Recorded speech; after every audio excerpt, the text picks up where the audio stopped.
All right, everybody, welcome back to the Superlite coupe build. It's been a while since I posted a video. I really took a couple months off the build. Had a chance to go on vacation, get reacquainted with friends. Now that COVID is in the rear view mirror, I hope everybody made out okay. It was a hopefully it was a once in a lifetime event we all had to deal with. But anyway, let me tell you what I've been up to. I've done a little bit of work on the car. You can see we got the holes for the belts cut in the seats. I finalized the seat mounting brackets to get them nice and flat. I cut out the areas for the seat belts and still got a little bit more work to do on the seats, and then I'll gel coat those black so they look uniform, but eventually I'll cover them in some sort of fabric. But anyway, the point of this video is we are going to place the body back on the car, and there's a couple reasons why we want to do it at this point. So let's sort of talk about that. So here's the body, and we're going to place the front, all the pieces, the front, the rear, and the center on the chassis. So I want to see a couple things. I did square up the chassis in a couple episodes ago, so I just want to get a sense for, do the wheels line up in the wheel wells? And if they do, then I feel really good that when I get to the body work, I'll be in good shape. The other thing is the body sort of determines where the dashboard's going to sit.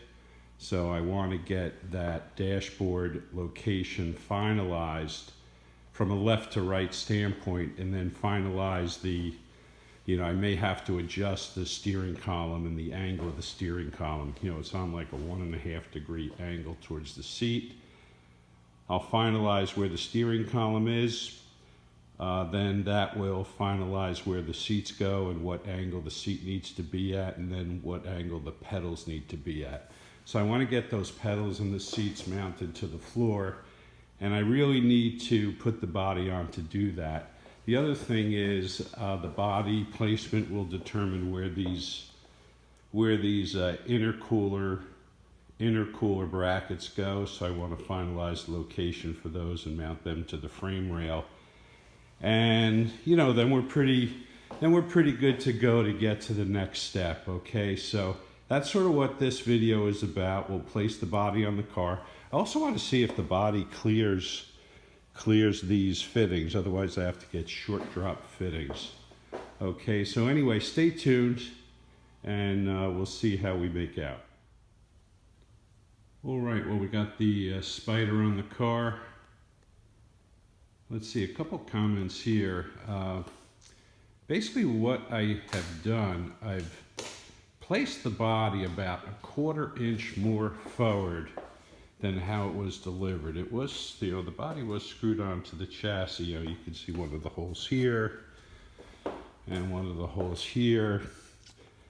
But if I leave the body where it was, it would be too far back and would be too close to the rear wheels. At least that's what I think right now. So anyway, the next step here is to get the front and rear clams on. And if they center nicely in the wheel wells, or the wheels center nicely in the body, then I think I'm sort of good for this step.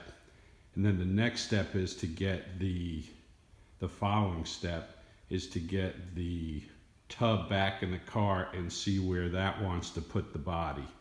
And if I can get the body in the same location, then at least I know I'm in good shape. I mean, I have about 2 fingers worth of room, plus or minus half a finger, in all the fenders right now. So right now it looks pretty promising, but we'll see what it looks like with the front and rear clam on.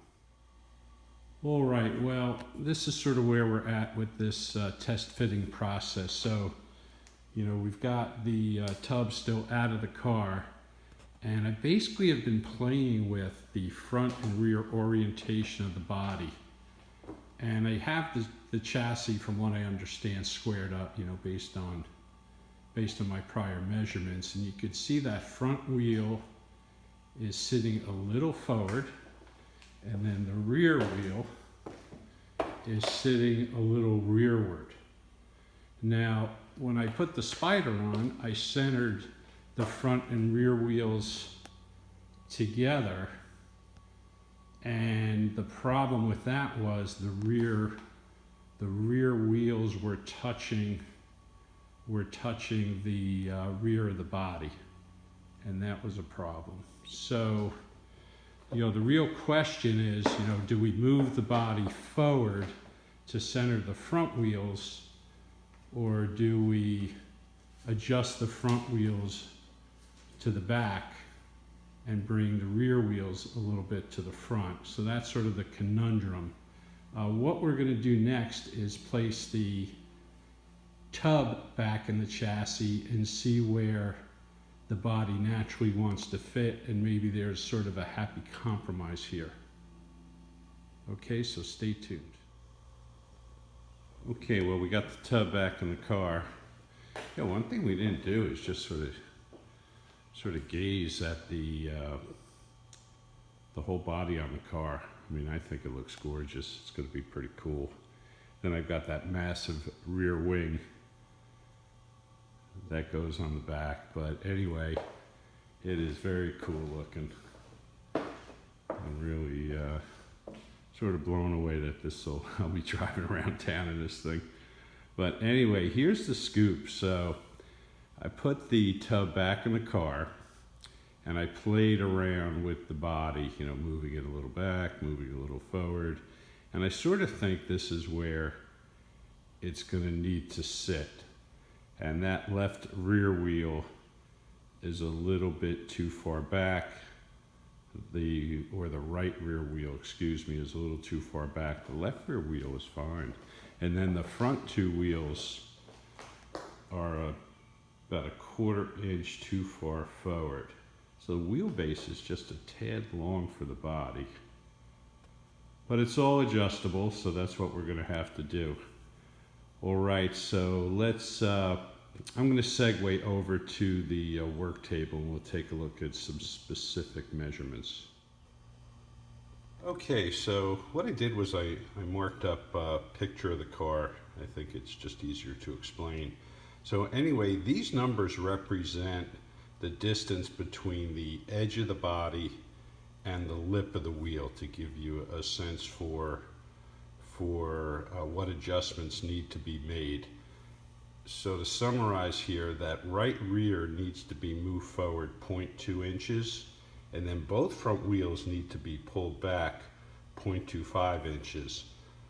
And there is some thought that you can center the body on the front wheels and then move the rear wheels forward and just make one adjustment. But the way my suspension laid out, you just don't have 1/2 inch of adjustment on that rear suspension. So we've got to sort of compromise here, which I think will work out fine.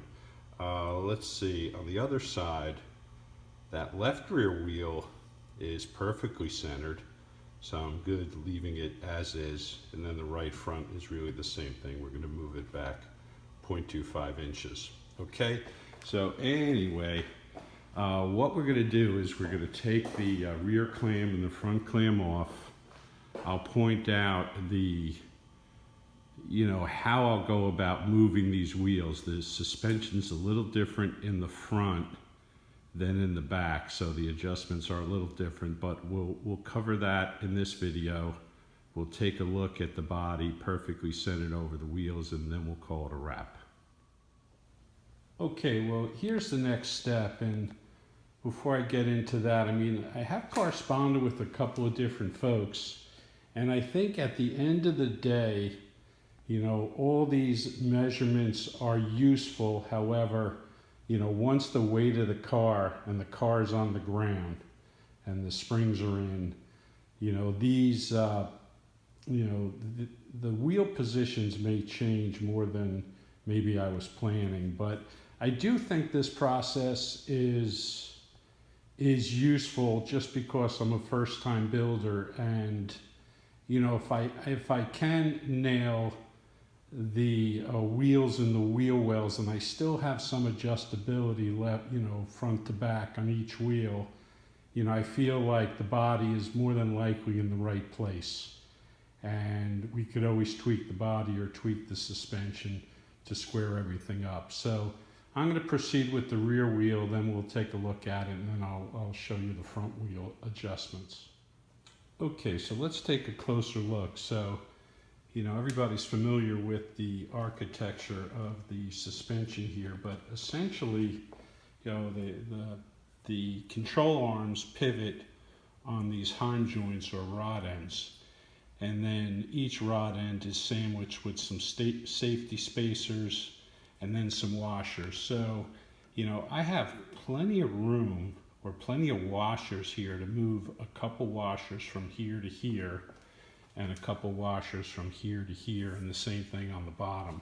Although the bottom has a larger heim joint that's a 5/8 inch, so you don't have as many washers, but I'm going to take 2 of these, which is almost 2/10 of an inch, and then we'll take a look and see how it looks, see how the body looks on it. All right, well, I must say that's looking a lot better. Basically the gaps on this fender now are within 1/10 of an inch on the other side, so I think I'll call that success. I mean, this is not the final body mounting or the final alignment. This is just to locate fore-aft position of the body, and that is certainly close enough. So that gap is looking good. We'll move our attention over to the front wheels. And I think what I'm going to do is I'm going to bring this one out a couple turns and this in a couple turns, and that'll sort of pivot the top of the wheel back. And if that moves it 1/8 of an inch, then what I'll do is I'll go to the bottom, and I actually have to take the whole body off to get to that bottom one, and I'll bring that out 2 turns, and that should get it, you know, within 1/10 of an inch front to back. Okay, so that's sort of the plan here. All right, so we moved the wheel back a bit, probably around 2/10, maybe yeah, probably about 2/10. But anyway, I made 2 adjustments. I actually changed my mind a little bit. I only brought this one in 2 full turns. I left this alone, and I removed a washer from behind the heim joint, sliding the fork back. And essentially what both those changes do is move the top of the steering knuckle back a bit, and that increases caster. So I do have some specs for the car. You know, preferably they say the car likes 5 degrees. It could be as low as 4 degrees and no more than 8 degrees. I figure if I dial in about 6 degrees of camber, that will do the job since I have power steering. The other thing is that right lower fork, you know, I don't have easy access to the bolt right now, but if I move that out 1 or 2 turns, that'll reduce the amount of camber. So I have plenty of adjustability here. So I think I'm close enough, and I know where this body is gonna rest. So now I can put the other components back in the car.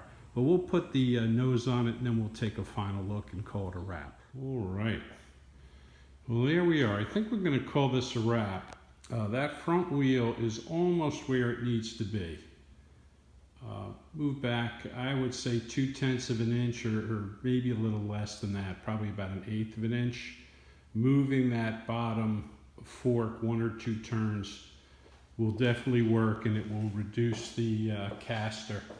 But all in all, I mean, we're in pretty good shape here. So, you know, where I have the body now, I'm going to mark it, and then I'll use that to install the intercoolers, the supercharger intercoolers, and also the seat and some other things. So all in all, I think we made a lot of progress here. All right.